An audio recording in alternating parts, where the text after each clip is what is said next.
أشهد أن لا What is إله Zionism? إلا How did it emerge? الله وأشهد What do they أن want from Jerusalem? Why do they especially want to establish a state there? I am about to share something that many people are unaware of or haven't even realized yet. Did the Palestinians sell land to the Jews? All the people in the world are slaves of the Jews. Therefore, there is also a reward for killing them. Why? They seized the properties of Jews. Theodor Herzl offered Sultan Abdul Hamid, saying, "Let us pay off all the debts of the Ottoman Empire so that you will no longer have any debts."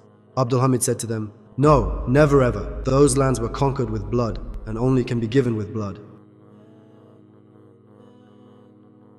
What is Judaism? Can you give us some information about its history? From the sons and descendants of Prophet Yaqub came the Jews. This was the case until the time of Prophet Musa. The pursuit of Prophet Musa and his people by the Pharaoh, their escape, and the splitting of the sea. Allah promised the people of Israel, the Israelites, the land between the Nile and the Euphrates rivers. So they had to fight a war. They had to fight the people of that region. And in times of the Prophet Musa, these Israelites were afraid to fight the people of that region. They said to Prophet Musa, "Go with your Lord and fight. They are a merciless tribe. How are we going to fight them?" Prophet Musa would conquer Jerusalem. He said to them, "Let's go. Inshallah, we will conquer it in a very short time. We will conquer and settle there. This is the land Allah promised us." But when they refused to fight, they were exiled to the Sinai desert and wandered there. The conquest of Jerusalem wasn't destined for Musa. After Prophet Musa, it was granted to Prophet Yusha to conquer Jerusalem. And Prophet Yusha made many great conquests there. Of course, that generation was over. I mean, instead of those who wandered in the desert for 40 years, there were new generations, and Prophet Yusha set out on conquests with the new generation and achieved great victories there. Thus, the Israelites, the Jews, settled in that promised land. Of course, later Prophet Dawood established a state and created a governmental structure. He was both a prophet and a ruler. After Prophet Dawood, Prophet Suleiman established the greatest state in the world history. During his period, it is said that he ruled the world. A huge state known as the Kingdom of Judah emerged. Of course, Prophet Suleiman built a temple in Jerusalem, which we know as the Temple of Prophet Suleiman. After a while, the Israelites, they crossed the line, as it is described in the Quran. At some point, they murdered the prophets that were sent to them. On that, Allah said to the Israelites in the Quran, "And we warned the children of Israel in the scripture, you will certainly cause corruption in the land twice, and you will become extremely arrogant." When the first of the two warnings would come to pass, "We would send against you some of our servants of great might." This is what Allah said in the Quran. I mean, when we look at this from the historical perspective, this is the part where historians interpret that it is in line with the Quran. There was a Babylonian king, Nebuchadnezzar, known as Bukhtanasar amongst Arabs. This ruler started to haunt the Jews. He entered Jerusalem with his strong armies and put all Jews to the sword and destroyed the temple of Suleiman and gathered and took away all remaining Jews to Babylon. In fact, this was the first time that the Jews were driven out of Jerusalem. I mean, he also destroyed the Torah, the original Torah, when he burned down the temple of Suleiman.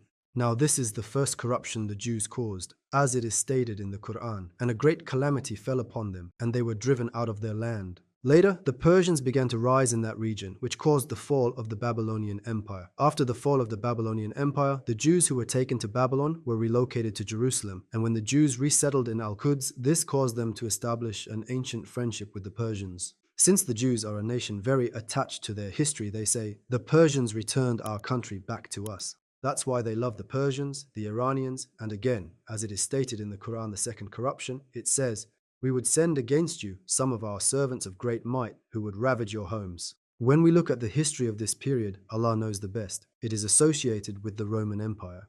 There was an emperor of the Roman Empire called Titus. He was a cruel ruler, but the same things happened again. The Israelites killed their prophets, and then again, a great calamity came over them, because they built their state on oppression, and their oppression caused them to go through a great calamity after some time. This calamity was the attack of the Romans.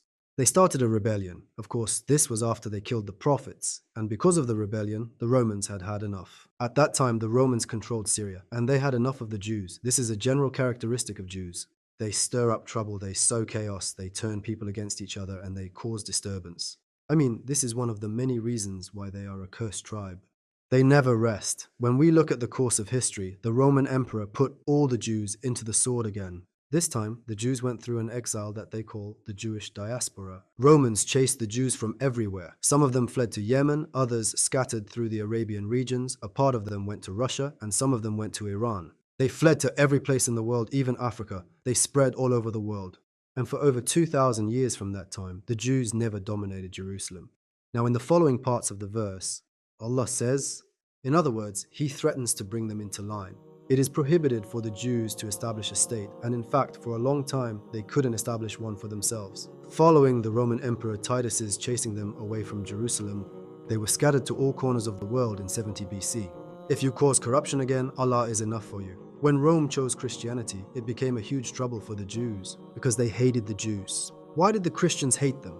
Well, Prophet Jesus, the Romans crucified him, but in the Islamic doctrine, he ascended to the heavens. He did not die. He switched places with one of his apostles, the one who betrayed him. Therefore, the Romans, Christians, thought that it is because of the Jews, because we didn't know about religions back then. So we didn't know the religions, and you made us kill Prophet Jesus. Because you said that this man is a traitor, this man does this, does that. Because of these slanders by Jews, Romans thought that the Jews caused the death of Prophet Jesus. Think about it. If someone or people cause the prophet you believe in to be killed, you would have a grudge against them since you are a member of that religion. That's why the Jews are hated all around the world, especially where the Christians reside. They went through a lot of trouble because of Christians, and they didn't let Jews hold any office in the state, and they didn't let them be in military positions in any way. They were kept away from many fields. They were kept out and treated as if they were subhuman. The Jews have indeed fallen into great humiliation, and it lasted for many, many years. However, since many fields were closed to the Jews during these long years, they could employ themselves in antiques and junk dealing. They also joined the trade and studied in the fields of science. They focused on these two fields unwillingly, having no other choice. There was no option for them to hold office in the state or any other occupation. So they started scrapping old stuff. They started to collect the scraps of other people, collecting the scraps and selling them. They started to work as scrap dealers, and then they traded antiques. After a while, they started to collect and sell more valuable items. After dealing with antiques, they advanced and became goldsmiths, expanding their trade. Goldsmiths started to do jewelry and trading in that occupation. Some of them have made great advances in science. In other words, they advanced their knowledge in the field they studied. The European societies allowed them to be only in these specific fields. After some period of time, you started to see Jews in every goldsmith. When you went to jewelry, you almost saw that it was owned by a Jew. This development led Jews to become extremely rich. They became the richest people in the world. Well, if the Jews are so rich, what do they want Jerusalem for? Why do they especially want to establish a state there? Is there something we don't know? I am about to share something that many people are unaware of or haven't even realized yet. The Jews are very attached to their holy book and religion. Their insistence on Al-Quds was actually a utopia for them. The Jews that were scattered after the Roman period were humiliated so much. Other nations humiliated them. The reason for their humiliation was not because they were oppressed. They caused trouble wherever they went. In fact, the Europeans were sick of the Jews and what they did. Theodor Herzl, a journalist from Europe, realized that the richest people in Europe were Jews. Of course, at that time, the period that man lived, during the reign of Sultan Abdulhamid II, there was a great deal of anti-Semitism in Europe. If a Jew commits a crime, he would be exposed. There was serious racism with statements like, all Jews should be killed. Against the Jews. Theodor Herzl grew up in this environment and was affected by these events very much. He set his mind to the Jews will be able to establish a state again. He set his mind to this dream, and he started to establish connections with rich Jewish families at that time. He began to meet with them and wrote a book called as Der Staat, which means the Jewish state. In this book, he claimed that the Jews had the necessary power, wealth, and personnel to establish a state. So in his own way, he demonstrated to the Jews that a Jewish state could be established. And in Judaism, the world and everything in it belongs to the Jews. What is written in their own holy book is that all the people of this world, all non-Jewish people, are slaves of the Jews. Therefore, there is also a reward for killing them. Why? Because they seized the property of the Jews. With the gold they hold and the land they own, they are usurping the land and the property of the Jews. In fact, they don't just want Jerusalem or the land between the Nile and Euphrates. They want the whole world, and according to them, the whole world is theirs, and the capital of the world is Jerusalem. So they want to dominate the land between the Nile and Euphrates as their center. What is Zionism? How did it emerge? Theodor Herzl organized a Zionist Congress with Jews in Basel, Switzerland. And here, first, they decided the name of the state would be Israel, the state of the Israelites, and the flag of the state was also drawn there, the Star of Dawood in between two stripes, the Star of Prophet Dawood. After Yusha alayhi salam conquered Jerusalem, It was Prophet Dawood who established a country there. This is just a reference to that. That star of the Dawood means we will re-establish a Jewish state here. Those two stripes refer to the Nile and Euphrates rivers. The source of the mischief making is this. Because they see themselves as a superior race, above everyone else, they look down on the whole world and they hate everybody. I mean, Muslims are not the only target here. They hate Christians too. They hate the whole world and they think their property has been usurped. Think about it. Your religion teaches you something like this. All of this was yours. This and this came and seized your property. How dare they seize my property? I need to get them back. I need to take the whole world back. This is their core belief. When and how did the Jews decide to go to Palestine? Of course, Theodor Herzl didn't set his eyes on Jerusalem in the beginning. They first discussed whether to settle in Argentina. Because the Rothschild family has vast lands in Argentina, they could have founded a state on those lands. But they didn't accept this idea. Since Jerusalem was their ancient city, they said, what are we going to do in Argentina? So they said, we need to go to Jerusalem and this state should be established there. So they've reached this decision because for almost all of their history, they were in Jerusalem.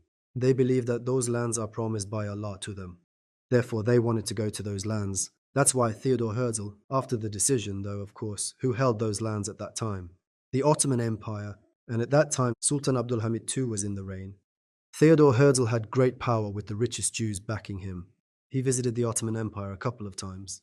In fact, 5, according to the visitation records of the palace, met with Sultan Abdulhamid and made a really profitable offer to the Ottoman Empire. The Ottomans just came out of the war with the Russians, and at that time, the empire was trying to recover itself and pay its debts. Theodor Herzl made an offer to Sultan Abdulhamid and said, we will cover all the debt of the empire. You will have no debt to anybody. I mean, think about how much wealth they had. They were wealthy to such a degree that they could pay all the foreign debt of the Ottoman Empire. Imagine how much they have. And he said, give us land from Jerusalem so that we can establish a state. This is how he asked in the beginning. Sultan Abdulhamid was already aware of this danger. The Jews establishing a state there, I mean, when he discussed this matter with his pashas, if they established a state, there would be bloodbath. So he already knew what could happen and was aware of the situation. He knew the history of the Jews. He knew the Holy Quran. He knew that the Jews were always the #1 enemy of Muslims, and they wouldn't want anything good to happen to Muslims, and they would cause corruption. Abdulhamid said no to this offer. Never ever. Those lands were conquered with blood, he said diplomatically. Without revealing his real intention, he said that those lands were captured by blood and can only be given by blood. Also, he said, those lands don't belong to me, they belong to my people. I can't give you those lands. Again, he said all this in a diplomatic way. After this, he immediately issued an edict prohibiting anybody from selling land to the Jews around Al-Quds in Palestine. In other words, anticipating that they would try to do something by taking land from there piece by piece, over this name, over that name, he prohibited it. In an article, Theodor Herzl said, in order to establish a Jewish state, we have to wait for the fall of the Ottoman Empire. This is a very interesting saying.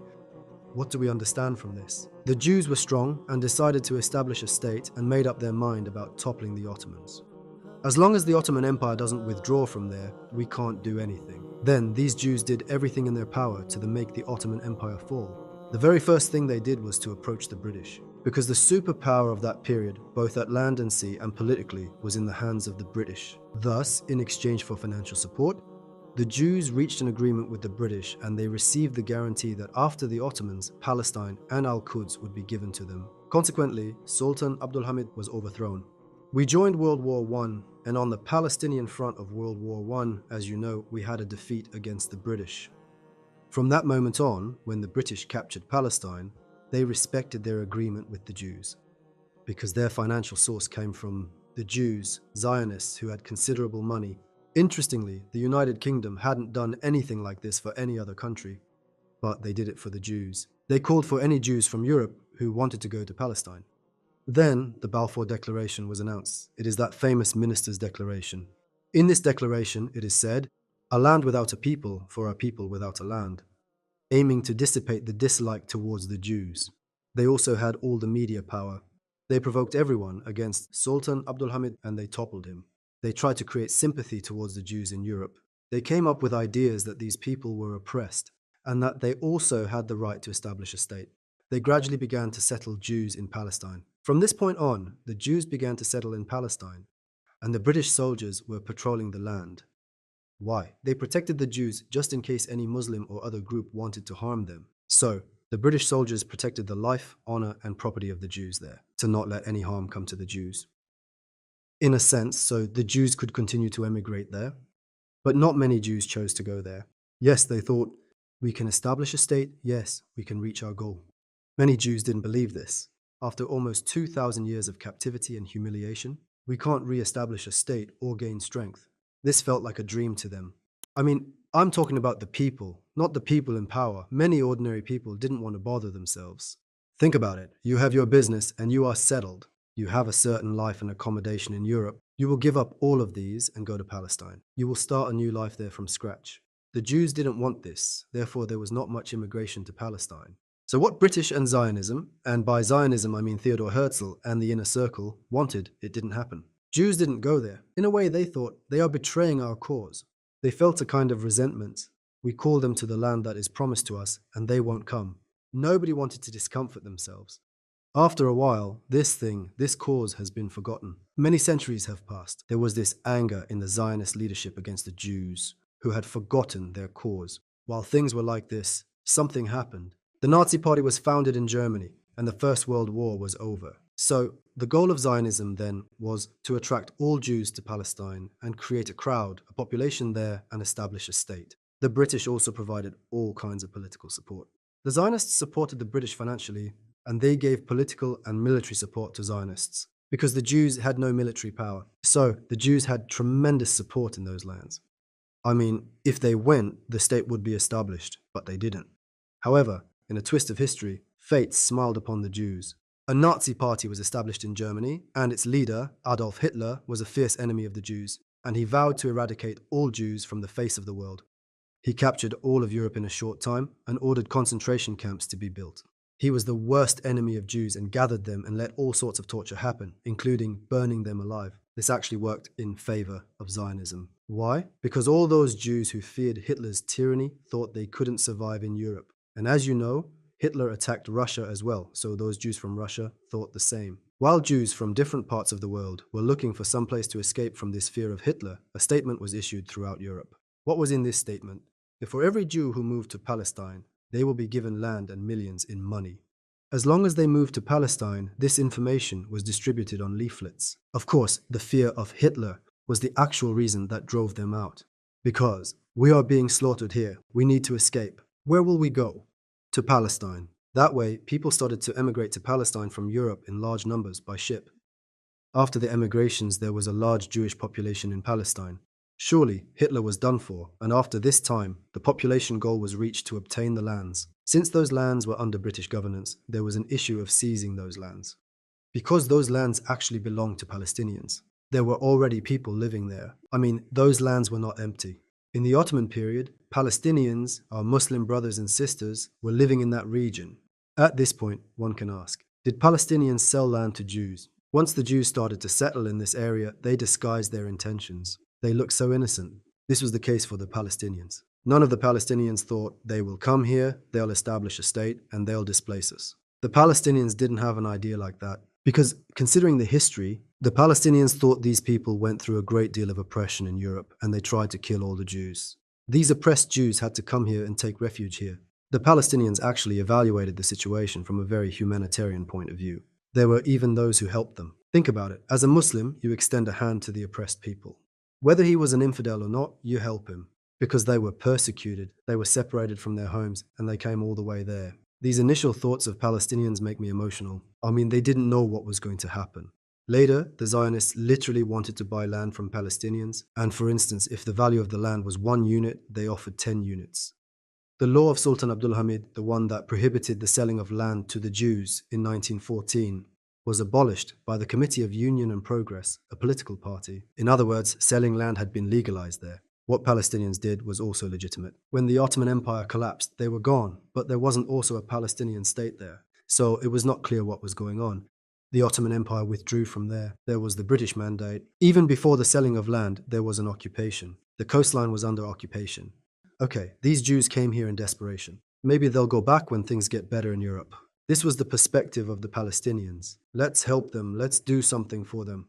From the very beginning, they did not think it was right to sell land.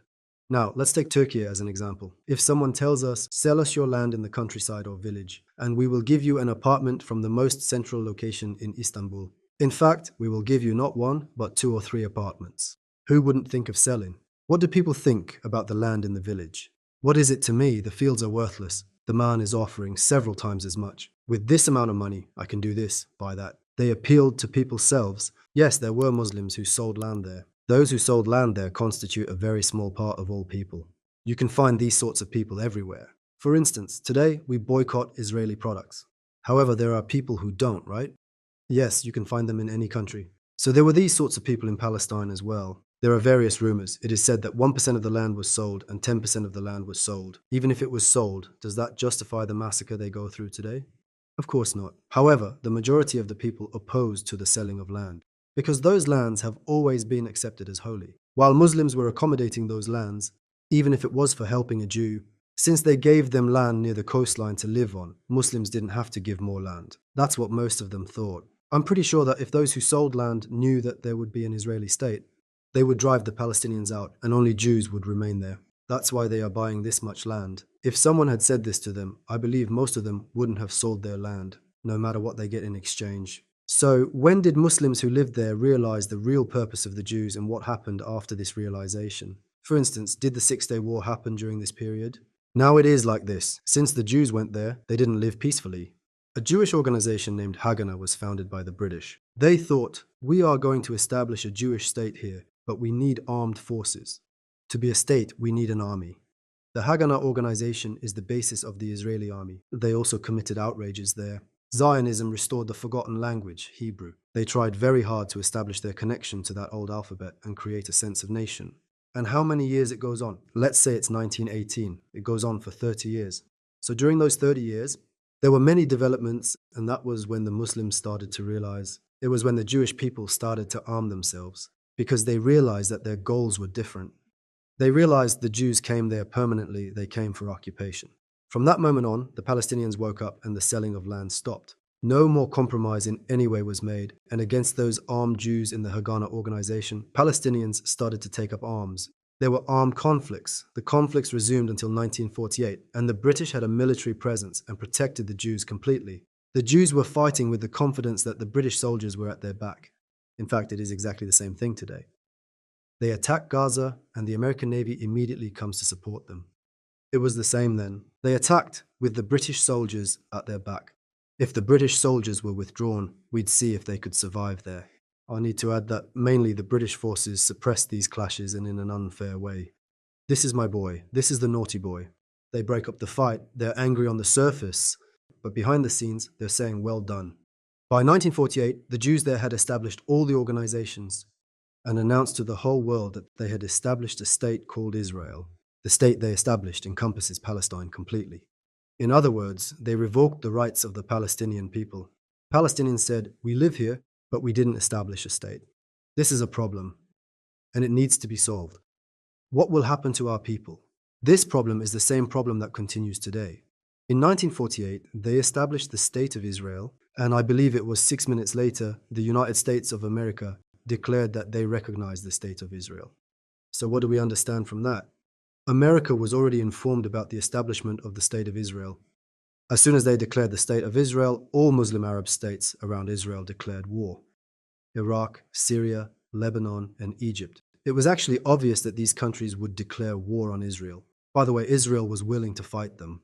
We are still in 1948. They couldn't have established their governmental organization in such a short time. I mean, it is not possible to have it in an instant. It means that they had planned this a long time ago. We are talking about the period of Sultan Abdul Hamid. They had planned this back then. Their organizational structures were planned beforehand, who would hold office and where, because in such a short time, they became a full-fledged state. All of a sudden, there were educational institutions. It's almost like a ready-made pack. Again, these plans were made a long time ago. America recognized the country within 6 minutes without receiving any news. That's how we know it. It's all part of a plan. Israel had the full support of the United States, the United Kingdom, and Europe. As it is today, so was that day. They said that Israel won against all of the Arab countries, but it's far from the truth. If Israel had entered into a war alone, it would have had no chance against those countries of that day. but they had the most powerful armies at their back. They received all kinds of support. Their intelligence activities were very strong. Those states collapsed within, and there were a lot of tricks and maneuvers and intelligence activities, and the naval, air, and land support of America and the UK caused the defeat of these states at the same time. And there had always been wars at such intervals. There was a huge war in 1967 and another one in 1973. The Arab countries of that region had been at war with Israel constantly, and it has always been the Arabs who have suffered from the war, because they have exhausted all of their powers. Their organizational structures crumbled during these wars, as if Israel was deliberately pulling them on itself. As if they were saying, come on, come to me, I'll destroy your power. You want a piece of me? I'll destroy your power too. Egypt was a great power then, and they finished Egypt. They collapsed all the military power of Egypt. Iraq's fate was the same. This is where we are always wrong. The land between the Nile and the Euphrates is in danger. We think that there is no danger for other places. Some parts of Turkey are within those lands, within the border of the Euphrates. But we are wrong. As I said before, they want the whole world and to take over the whole world. They use power of the US till to this day, and they will continue to use it. Will this turmoil in the Middle East continue? How will it end? There is an anecdote mentioned in Masnawi. There was a scholar, sort of a saint in a country. This person was a person of charity who donated a lot. He used to borrow a lot of money from tradesmen.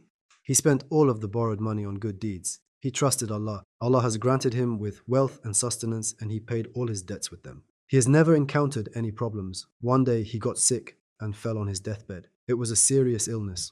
People came to visit the saint in his home, but most of those who came to visit were the ones he owed money. They actually wanted to ask for their debt, in a sense.